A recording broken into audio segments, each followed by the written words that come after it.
This is Popular Front, a podcast focused on the niche details of modern warfare and underreported conflict with me, Jake Hanrahan. For this episode, we're speaking to Matthew Gault.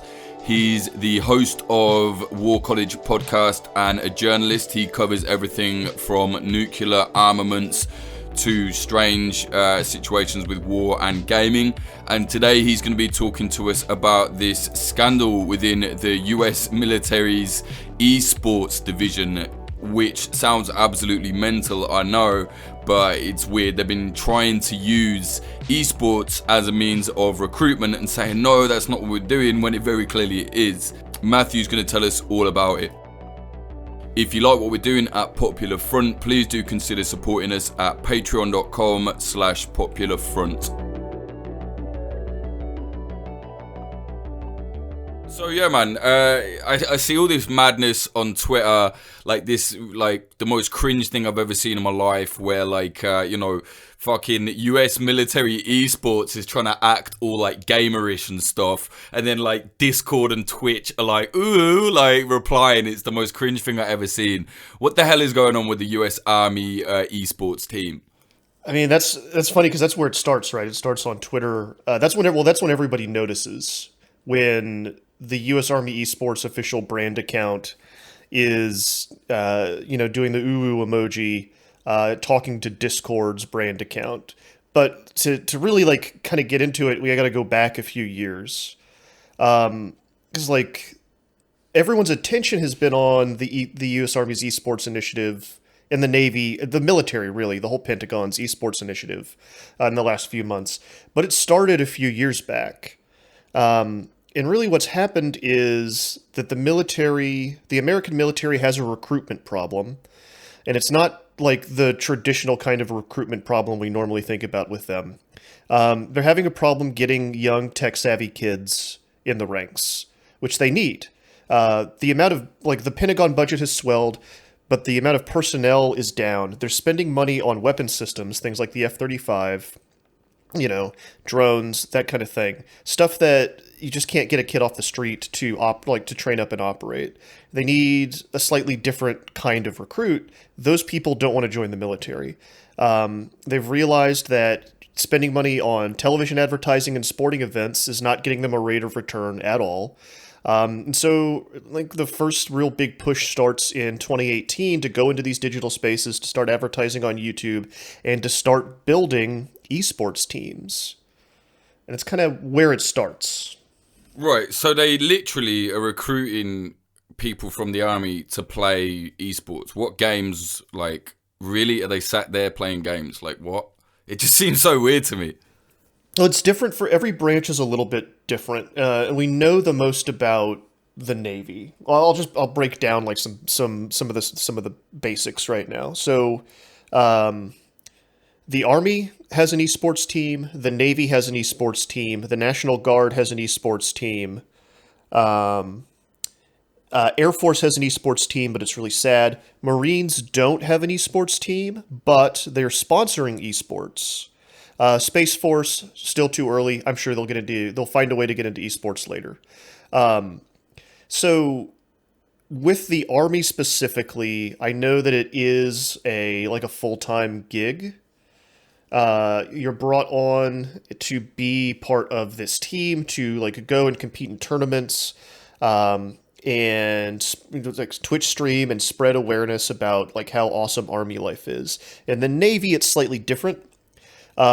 These are all people that have what I would say day jobs. I think one of the most famous, infamous, I guess I should say, is Machinist First Mate Andrew Crosswhite, who's been kind of one of the faces of the controversy.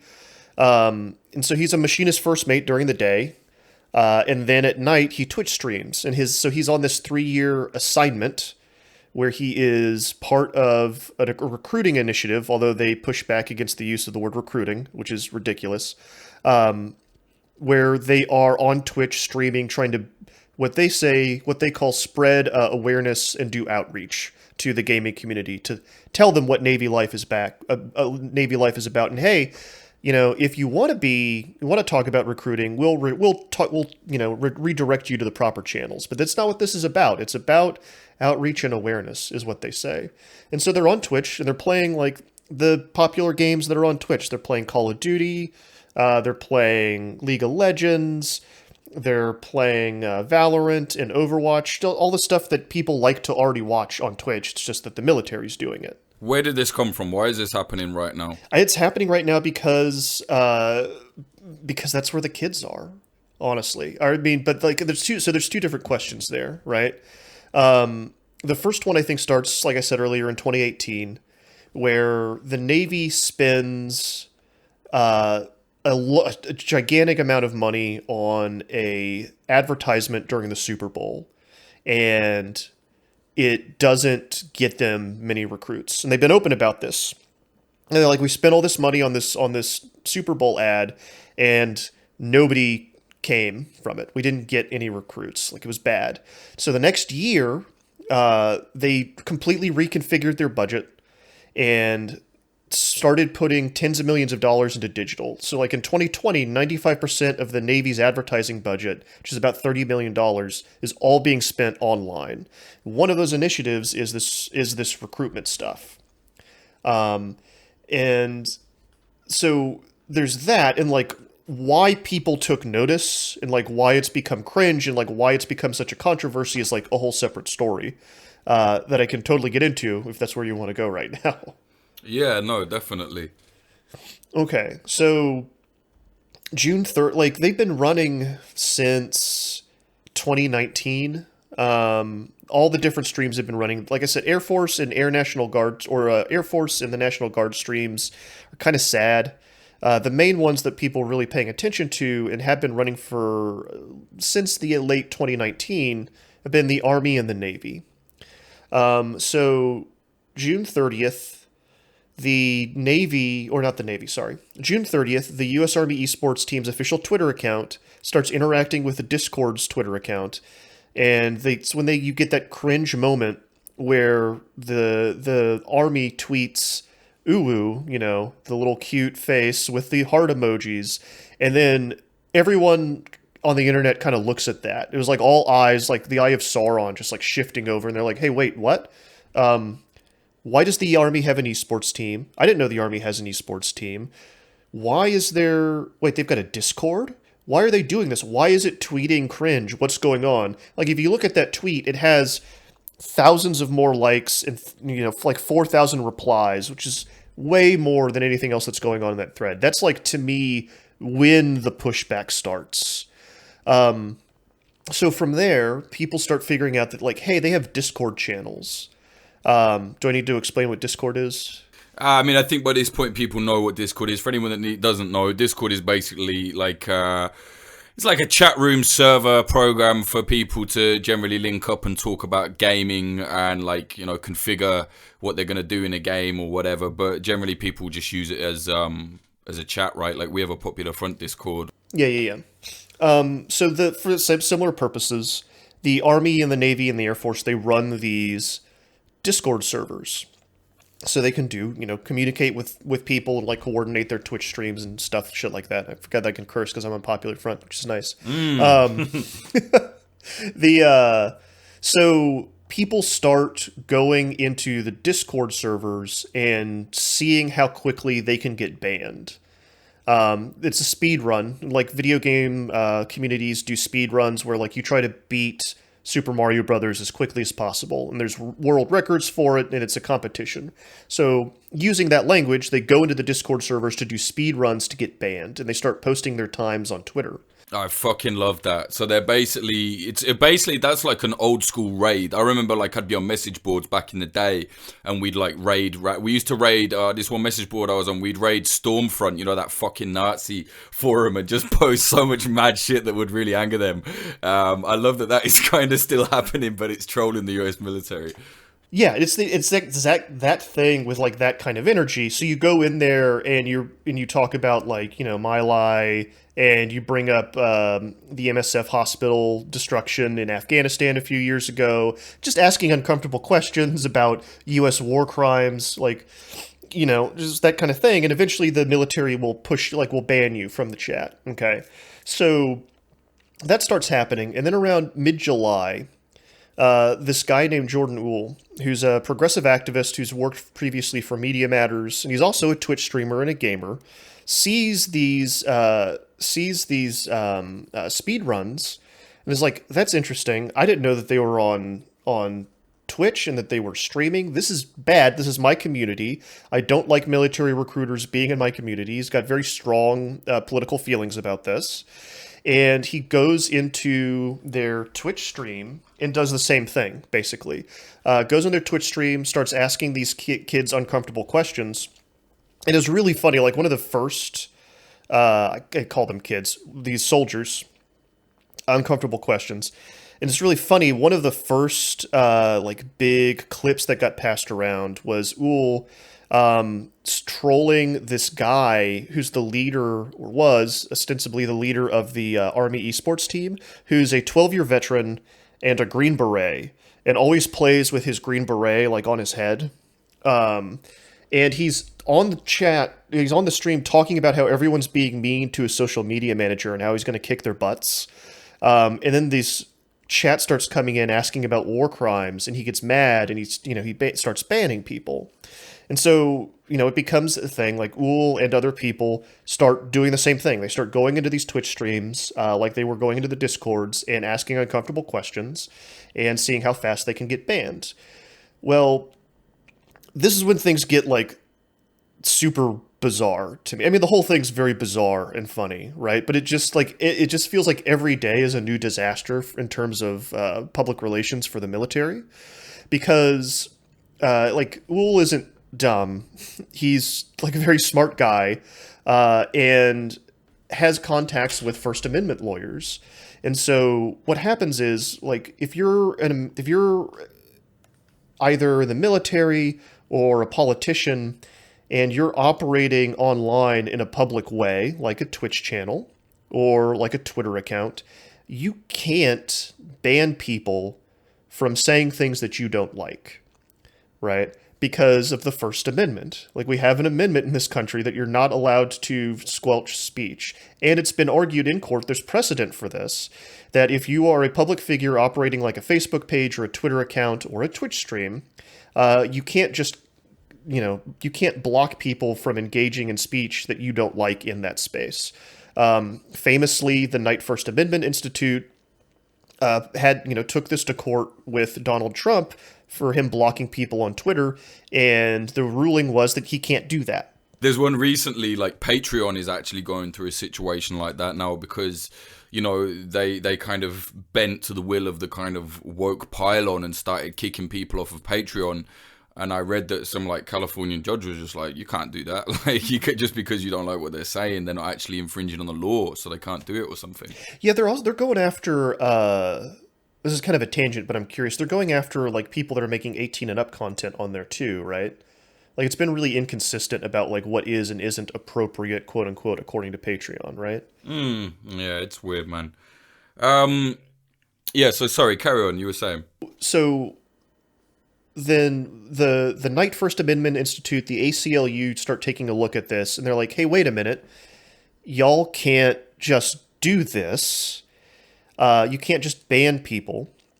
And they send letters. They get in contact with Uhl, and they send letters to the Army and the Navy, because those are the two most prominent that were banning people. Like I said, the Air Force stream and the National Guard stream are kind of sad, and no one's really paying attention to them. And these letters say, hey, you can't do this. You have to unban these people by August 5th, or, there will be consequences. Now, the Army and the Navy both told me that they feel that this is not in the bounds of free speech, that they are being harassed, and that all they are doing is moderating their public space. Twitch told me the similar thing, we empower these people that are, anybody that's on, has their own channel, that they are allowed to moderate their own space, right? Knight First Amendment Institute is arguing it's different if you're a public figure. And so on that line of where that story kind of stands at the moment is, as of this, we're recording this on August 7th. August 5th was the deadline. So after got these letters, the army kind of retreated and hasn't been really streaming on Twitch at all. They've gone kind of silent. They sent me communication on the 5th saying they were going to unban the people that they had banned. And they're going to resume streaming shortly. They weren't going to say when, but they're coming back soon. I love this. So basically the game has won. Well, I mean, this is going to be a long battle. This is like far from over, but because but they're winning. They're winning. But the Navy has just continued to just kind of operate normally throughout all of this, has not responded to the letter, and is still continuing to ban people, right? So the Army kind of fell back a little bit in face of the gamers, but the Navy is just like posting through it. And I have some theories about like why that is specifically. I think the Navy's probably spent a lot of money on this. I don't know how much. I'm trying to find out. But judging on like, because I've got, we have their recruiting documents and we have like the outlines, and like I know the people that they have been partnering with. So, like, the Navy specifically in this situation is unique, and I think that's why so much of it's centered around the Navy. It's because, A, they keep going on Twitch every night, and they keep saying the same things and doing the same things. And B, like, they actually have a partnership with Twitch. And this is, like, Twitch announced it. This is not, like, a big secret or anything. Like, this is all out there. It's all public information. So the Navy has a partnership with Twitch to develop, like, the personalities of their streamers. Before the COVID pandemic happened, they were going to be at TwitchCon, the Goats and Glory team, as they're called. And they were going to be introduced to the Twitch community and say like, hey, the Navy has these streamers, and like, here they are. And they're also developing video segments that are supposed to air on Twitch that are introducing each of these players, right?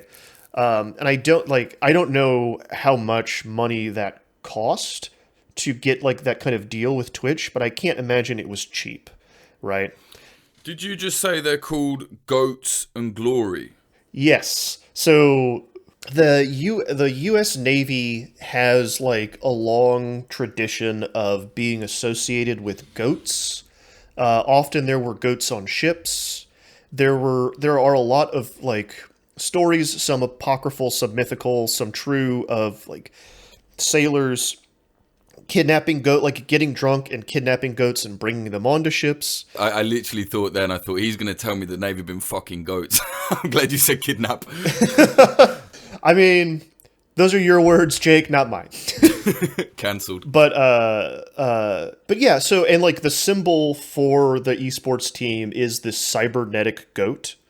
So like goats are an old US Navy symbol, It's not quite rum sodomy and the lash, but it's goats. So that's why Goats and Glory. And in addition to partnering with Twitch, they've also partnered with another esports team called Evil Geniuses. Yeah, they're big, right? Yeah, they're a big team who has helped them kind of pick who in the Navy was going to be their streamers, and like helped them develop a personality to be on stream, and like kind of coach them on how to do all of this, right? So I admit, like, it just looks like the Army kind of had a vague plan and is participating in some events and like streaming on Twitch. It looked like, just judging on the planning documents and the people I've talked to and what I've seen, it looks like the Navy spent a significant amount of money, and they're not going to let that go to waste. They're not going to let some trolls on the internet stop them from just doing their thing. And, I don't know at this point if it's going to go to the First Amendment laws. Well, the First Amendment thing will turn into a lawsuit. It's still early days, but that's going to continue to be a fight. And this is without even, we haven't even gotten to AOC and the possible legislation and all of that yet, right? Well, right. Well, that's one part of the scandal, and I know there are many parts. I mean, I think you can call it a scandal at this point because it's like a soft scandal, but it just keeps fucking happening. There was another problem with recruitment, right? So the U.S. military is saying, "Oh no, we're not trying to recruit kids," but then I read that they were like redirecting people. They said they were going to sell, like, oh yeah, we're selling an Xbox controller, and then when you click the link, you end up at like the Army recruitment page, like, and then they had to apologize. Like, what was that all about, man? Because that sounded very dodgy to me. Yeah, I mean, and like, I know a lot of like veterans and a lot of military people, and I talk to them a lot, and none of them have a good thing to say about recruiters. Like, everybody is like, recruiters are scumbags. It's a meme if you read websites like Task and Purpose or We Are the Mighty, like these kind of military service blogs. All of them have articles about what scumbags recruiters are, right? And so the Army thing with the Xbox controllers was kind of this classic scumbag recruitment tool where the Army was they were running contests on Twitch, and they said, like, all right, if you click on this, you can fill out a form and get enter for a chance to win an Xbox controller. Well, you click on the form, and it was like a recruitment form, basically like putting yourself into the system to be contacted by a recruiter, with no mention of like how an Xbox controller prize would be actually sent out, or what the odds of winning were, or like how to follow up on that. Twitch chastised them and made them stop doing that, and the Army had to apologize. It also said that, we have actually given away lots of fabulous prizes, including controllers and gaming chairs, but we do apologize in this specific instance. We may have fucked up. The Navy has constantly said that they are not recruiters. This is like, I just wrote about this actually, and this is kind of a weird part of the story to me, is that the Navy keeps insisting that what it is doing on Twitch is not recruiting people. It keeps saying that it's part of an outreach and awareness program, that they are just there to talk to people about Navy life, and hey, if they want to, think about joining, they'll redirect them to the proper place. Now, keep in mind that the program is run through Navy Recruiting Command. There's an unclassified memo that says, literally, the qualifications to become a team member are identical to the qualifications needed for recruiting duty. Portions of the streaming team went to the Navy's recruiter orientation unit in Pensacola, Florida, and got recruitment training.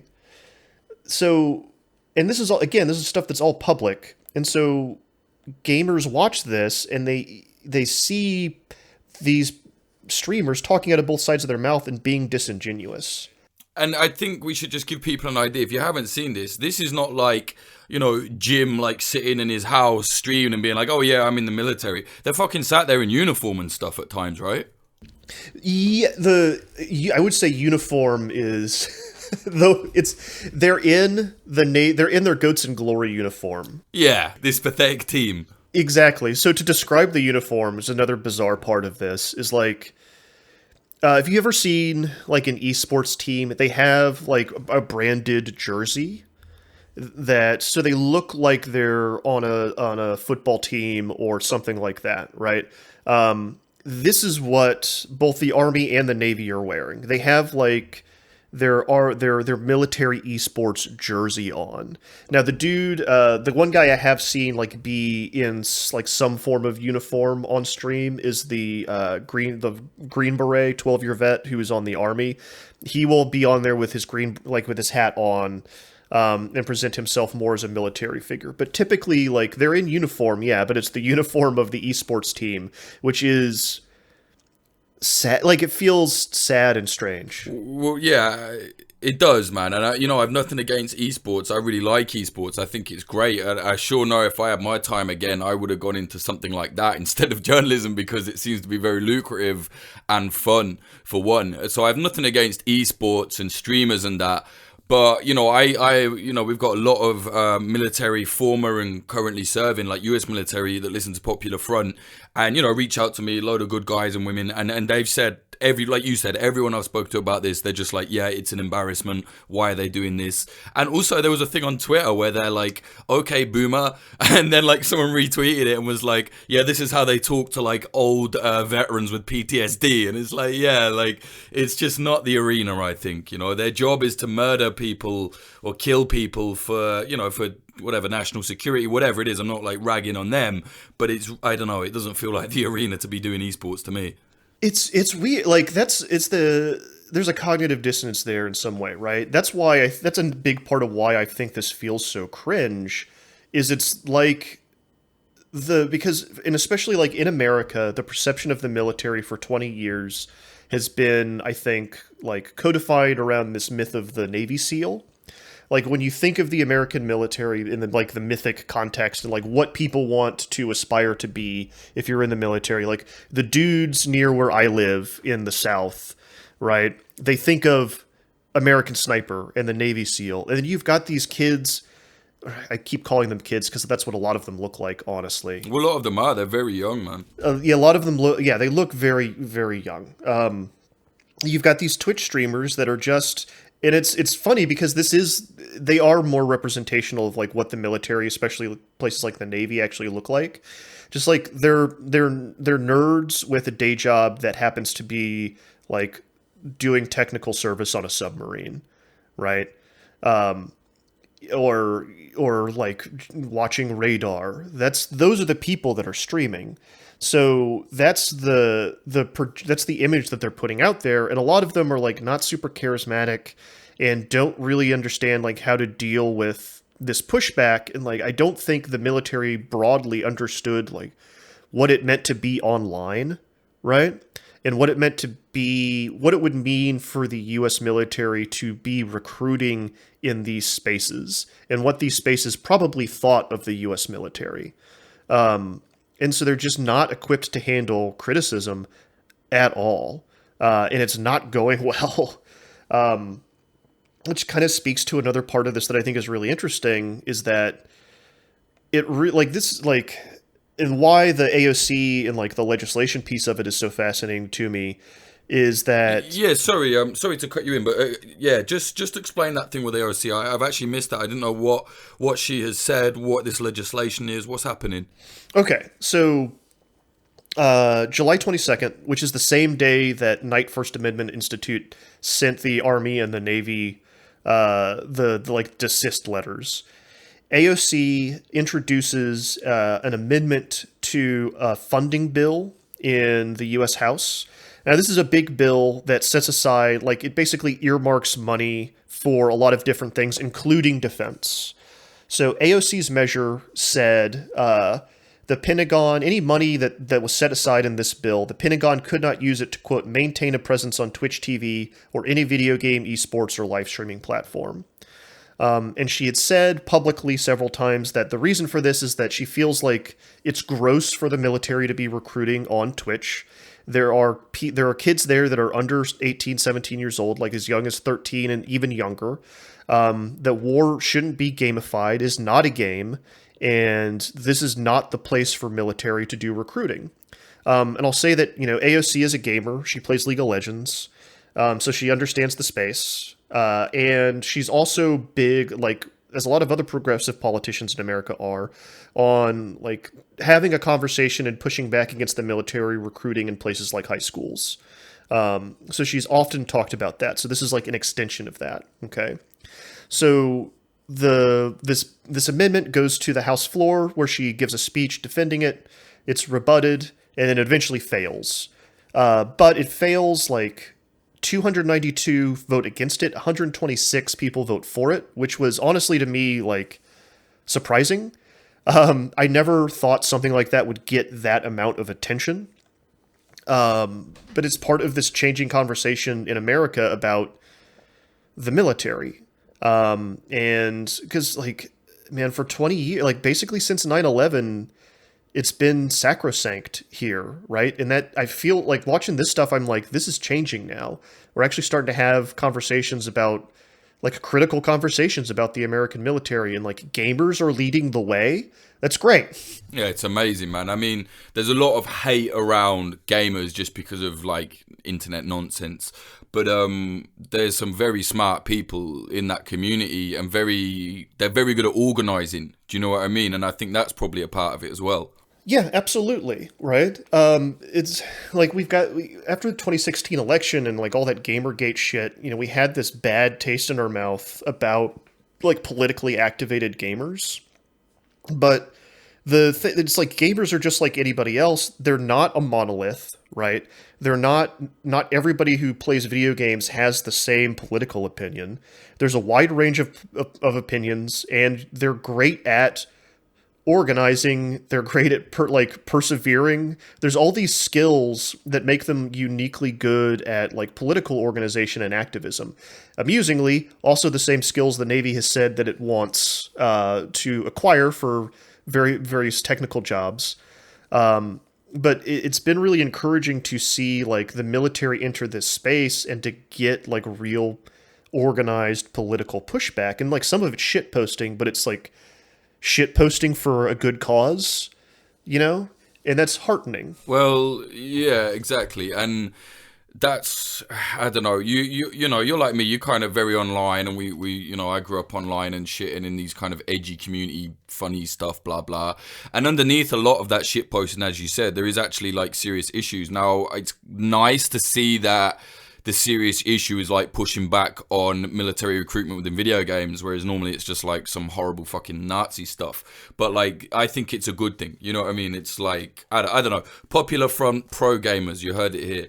But I think they're doing a good job because, it's like one space where can we just not have some kind of government intrusion? Do you know what I mean? Like, can you not just leave streaming alone? And I reckon a lot of people probably just felt the same. Like, this is bullshit. You know what I mean?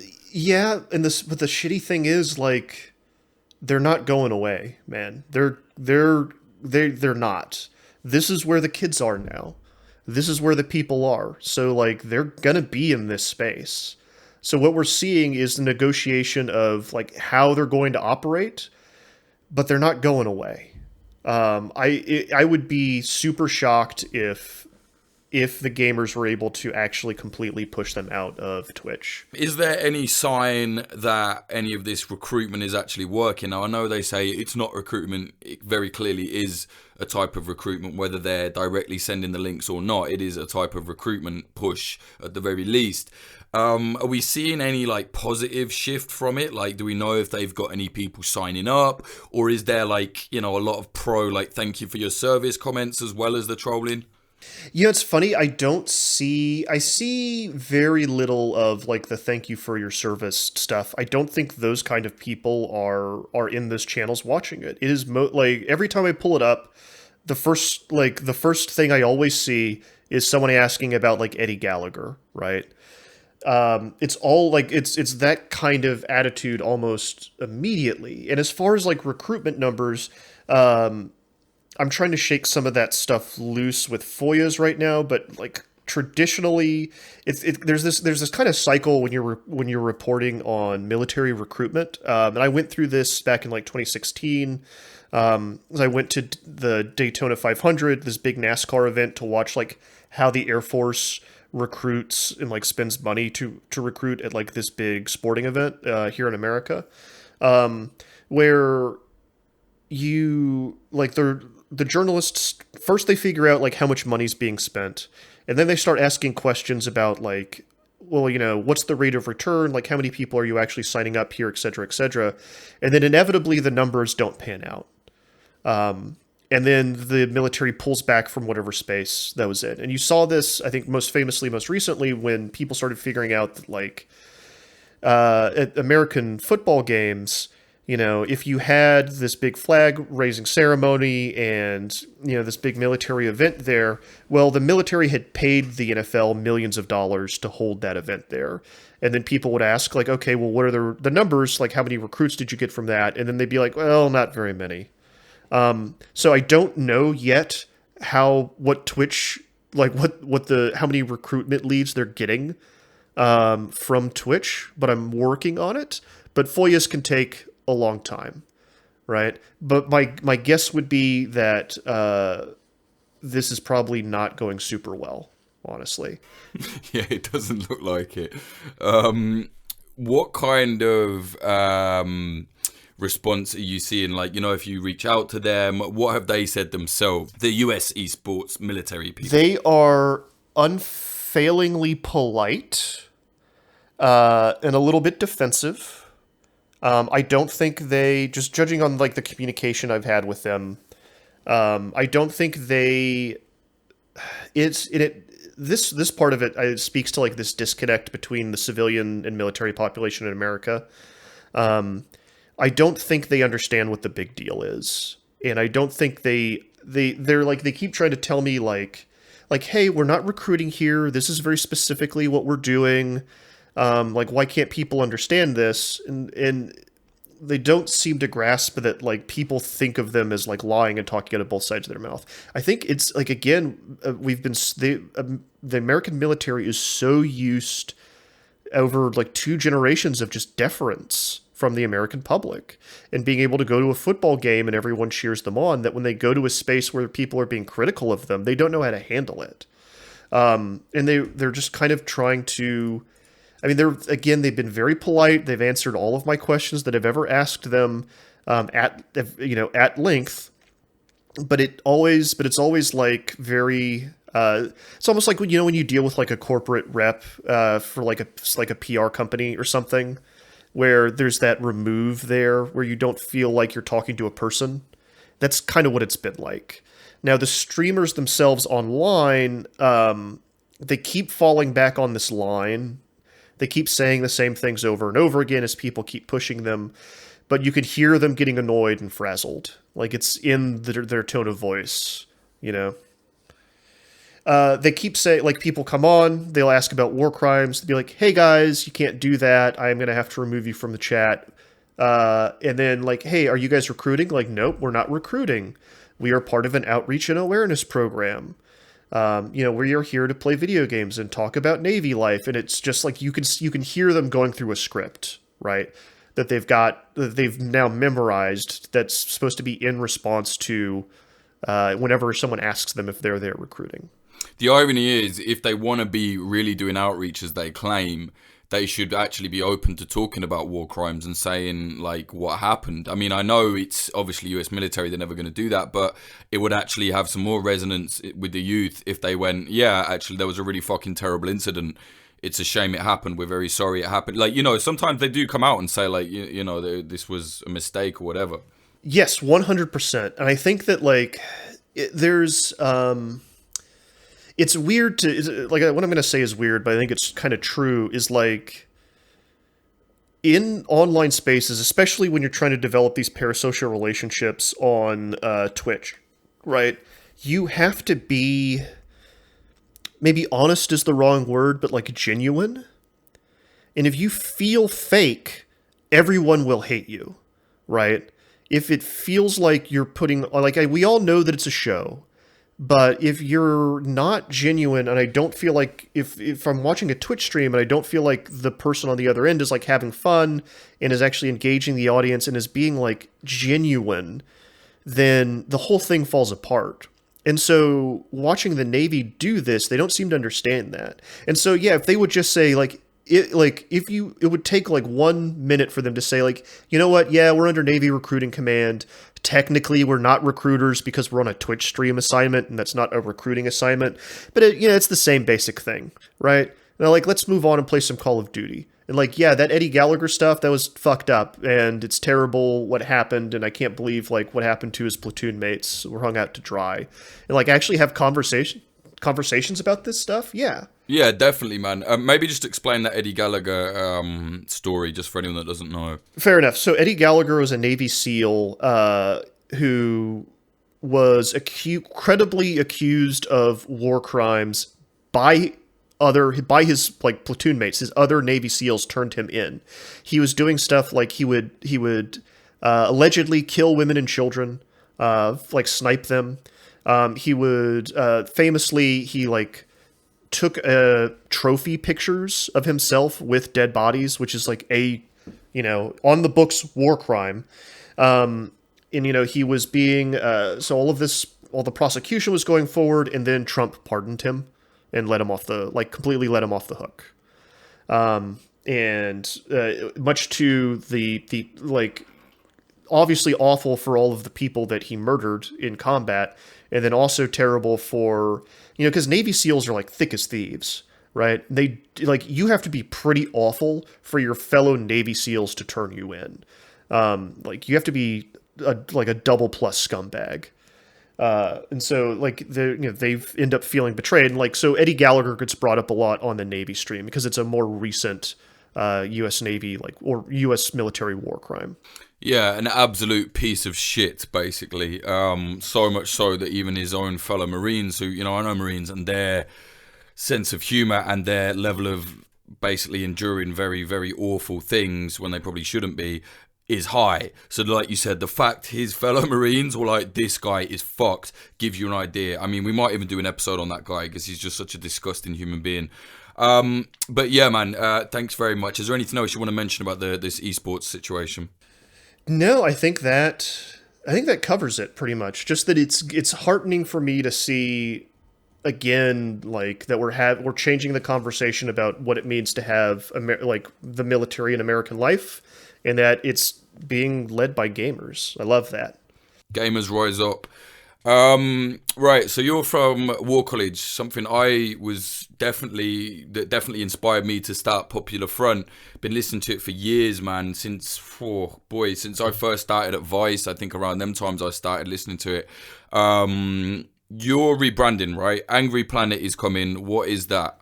So Angry Planet's the same show. It's me and Kevin and Jason, my producers and co-hosts, doing the same show, but War College was always a bad name, and we kind of got saddled with it in the early days. When the show first started, it was at Reuters, and Jason was the opinion editor at Reuters, and he wanted to do a show, and I was at War's Boring, and I wanted to do a show, and we had we were doing some content sharing, and I was like, we should call the show Angry Planet, and Jason was like, Reuters will never let us run a show called Angry Planet. How about something more anodyne, like War College? And we've kind of been stuck with it, but the show has always been, about conflict in a very broad sense. We talk about weird stuff on there, talk about QAnon and the occult history of politics in America. And I think Angry Planet was always kind of who we've been at our heart. And so we're finally we're just decided that we're changing the name. We're changing the name. We've got new, logos and things that look much better. And also people often think that we're associated with the U.S. Naval War College, and we're not. So it's time to break off and be the podcast that we've always been, and just rebrand and do that. And we've also got a Substack, angryplanet.substack.com, where we are kind of putting out this newsletter where we try to make sense of the past week's defense news and put it all in context. So a good example will be one of the big things we're working on this week on that front is the explosion in Beirut, right? It was a horrible event, but I think one of the things that's getting left out is the context of what's been going on in Lebanon over the past 6 months to a year, right? The financial crisis and all the corruption and all these and the tensions with Israel and all these other things are really important part of that story that is missing, I think, in a lot of the coverage I've seen. So that relaunch should be happening very, very soon. I think only the music is left to kind of nail down. Right, so it's a whole rebranding, but it's the same show essentially. Yeah, same show, different packaging, and we're really excited about it. And so you'll soon be able to type Angry Planet into the search bar and find us wherever fine pods are casted, etc. It's a great fucking name, man. I saw it online. Well, first of all, I heard you talk about it, and then I signed up to the newsletter. And then I see it online, I see the logo, and I was like, fuck, man, well, I wish I came up with that kind of a name for something. It's a great name, and I think it looks cool, and I think it definitely suits who you are, who you guys are better, definitely. Yeah, I think it'll be, I really think, a number of things have held us back. I think the name War College is definitely one of them. I just think like I'm really excited about it. Like when I see those logos, I'm like, this is good. This is who we are. This is who we've always been, and it's time to just like fucking push through and do this in a big way. And like so much defense coverage. I mean, like nobody really covers defense stuff, especially in America. It's all like a right wing or like center neo lib perspective, and like we're not that, right? And so it'd just be nice to have branding that like reflects that perspective, which is like angrier and more critical. No, I agree, and it's actually a good thing. You know, there's almost like a little cottage industry of like safe kind of political war analysis, and it's very much linked in with the kind of circle jerk of like DC think tanking. You know, that there's like certain nonsense Twitter group communities that are all like, if you stray away from America is doing everything good, then all of a sudden they will just call you an activist. And the irony is they're actually an activist for the whichever government they think is always right, you know? So it's definitely good to have this critical look at everything, as we do. Like, if that's wrong, it's going to be fucking said it's wrong, you know? So I'm glad you're doing it, man. It looks great. Yeah, and that's like, you know, to be honest, I look at Popular Front a lot and like what you're doing and have done, like especially online, and I'm like, I've got to get on that level. I've got to do better with all this stuff. Yeah, but you need sleep as well, mate. And that's something that, like, I need as well. Like, seriously, I'm burning out here, man. But anyway, if you need anything from us, man, definitely give us a shout and we'll promote it when it all launches and that. Absolutely. Absolutely. And where can people find, your work? And also, where will they be able to find, the new rebranding of the show? I am at Vice. You can find most of my work there. I work a couple other places, but it's almost entirely at Vice Motherboard, just like one of the great, Vice verticals, one of the last ones standing after they kind of incorporated everything. And then angryplanetpod.com is going to be the URL that will take you to all of the Angry Planet stuff. Okay, mate. And what about social medias? Sorry, I'm bad at this. Yeah. Social media. Jesus. See, this is why I have to get bad or better.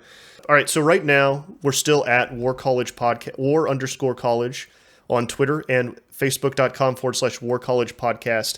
Instagram, we are Angry Planet. The other two are going to change soon, but those old URLs will redirect there to the Angry Planet stuff when the rebrand happens.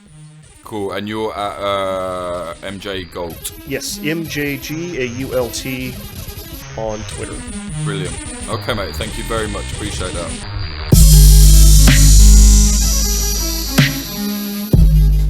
That was Matthew Gault speaking about the weird situation with the US military and esports and what seems like very transparent aim to recruit people via streaming and Twitch and all of that. Go and check them out. Like he said, check them out at angryplanetpod.com. That's their newsletter, and obviously War College will be rebranding soon. When we started out, War College helped us a lot, so we're always open to helping them out. They're a good bunch of guys. Check them out. What are they on? Yeah, Matthew said it anyway. But yeah, it's very hot. I'm losing my mind. Right. If you like what we're doing here, please consider supporting us at patreon.com/popularfront or go to popularfront.co/support. There's all sorts on the Patreon, loads of stuff, bonus episodes, all of that. This episode is also sponsored by Oracle Coffee Shop in Portland, Oregon, USA. They're an independent coffee shop selling only fair trade products. See them at 3875 Southwest Bond Avenue 97239. Tell them that Popular Front sent you. They might give you something nice. The episode is also sponsored by Grindcore House, a pair of independent coffee shops in Philadelphia, USA. One in South and one in West. Check them out on social media at Grindcore House. The episode is also sponsored by Propagandopolis, an outlet selling and informing people about historical conflict propaganda. Get prints at propagandopolis.com. I am going to try and figure out like a Popular Front referral code so you can get some money off there, because I know that definitely a lot of you have been going there, so I will do that soon. I'll speak to the guy and sort it all out. But yeah, tell them we sent you as well. They're on Instagram at Propagandopolis. Social medias, follow us on Twitter at twitter.com/popularfrontco. Mine is at Jake_Hanrahan, HANRAHAN, more likely to be posting there about the world in conflict, what's going on, clashes, all sorts. YouTube, go to youtube.com/popularfront or just popularfront.tv. You will go straight there. We have a new documentary out now. You are now entering Free Cap Hill. It's the rise, documenting the rise and fall of the Capitol Hill Occupy protest in Seattle, place where a lot of people gathered, kind of took it over from the police, and then it ended terribly with several people being shot and killed. Check it out, youtube.com/popularfront. Also, we will have some very special on-the-ground footage from Belarus soon, a country very hard to film in, obviously a dictatorship. There's a lot of clashes going on now there. We will have a podcast episode soon, a bonus as well about, how hard it is to film out there on the ground. But yeah, we will have a documentary, at least a dispatch coming out from the ground amidst the protests in Belarus, the anti-regime protests. Obviously, the people there are fighting against Lukashenko, a dictator since 1994. Very brutal crackdown. The riot police, the security forces, just beating the shit out of people. It's horrible. But yeah, very soon we will have a Belarus documentary coming out at popularfront.tv, youtube.com/popularfront, whatever. Go and subscribe, make sure you don't miss it. Also instagram.com/popular.front. We've hit like 80,000 followers now. Thank you all very much. Please do check us out there.